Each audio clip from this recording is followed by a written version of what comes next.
ओळा माजिवडा विधानसभा क्षेत्रातील लोकमान्य नगर विभागातील साईनाथ मित्र मंडळ, लोकमान्य नगरपाडा क्रमांक 1 तसंच उन्नती पाण्याची टाकी शिवाईनगर इथे राबवण्यात आलेल्या विहिरींच्या पुनरुज्जीवन प्रकल्पांचा लोकार्पण सोहळा परिवहन मंत्री आणि ओळा माजिवडा मतदारसंघाचे कार्यसम्राट आमदार प्रताप सरनाईक यांच्या हस्ते संपन्न झाला।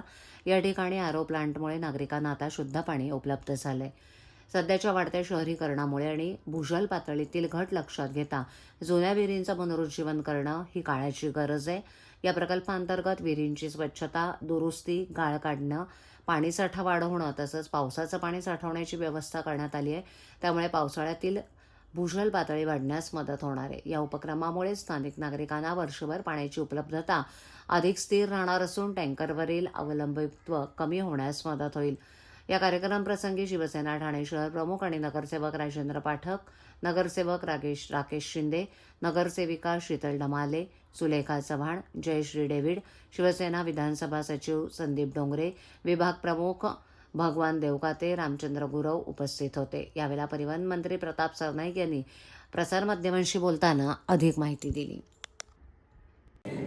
सर, आपल्या मतदारसंघातल्या ज्या काही विहिरी आहेत त्याचं पुनरुज्जीवन करण्यासाठी आपण एक प्रकल्प हाती घेतला होता। एकूण 46 विहिरी आहेत, टप्प्याटप्प्याने त्याचं लोकार्पण होणार आहे। एकीकडे उन्हाळा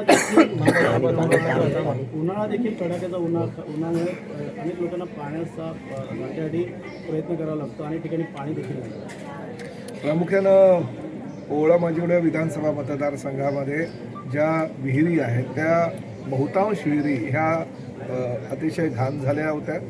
त्यातील पाणी जे आहे ते बिलकुल वापरण्याजोगं नव्हतं। म्हणजे पिण्याची तर लांबची गोष्ट, पण लोक धुणा भांड्याला किंवा गाडी धुवायला किंवा लाद्या वगैरे स्वच्छता करायला सुद्धा त्याचा वापर करत नव्हते, कारण एवढं घराचं साम्राज्य त्यामध्ये होतं। आता तुम्ही बघताय की ही विहीरसुद्धा स्वच्छ केली होती आमच्या ठाणे महापालिकेच्या वॉटर सप्लाय डिपार्टमेंटनं, परंतु परत लोकांना त्या ठिकाणी बाटल्या आणि काही वस्तू टाकल्या। त्यामुळे सातत्यानं ह्या वस्तू टाकून किंवा निर्माल्याचं सामान टाकून किंवा इतर काही जे ड्रेनेजचं पाणी असतं किंवा नाल्या किंवा गटाराचं पाणी असतं ते त्यामध्ये जाऊन ते पाणी अतिशय अस्वच्छ होत असतं आणि त्यामुळे ते पिण्यायोग्य कधीच झालं नव्हतं। म्हणून आम्ही एक संकल्पना राबवली की प्रत्येक विहिरीचं पाणी हे त्याला नैसर्गिक जो स्रोत आहे तो जिवंत असल्याकारणानं ते वापरण्यायोग्य कसं होईल।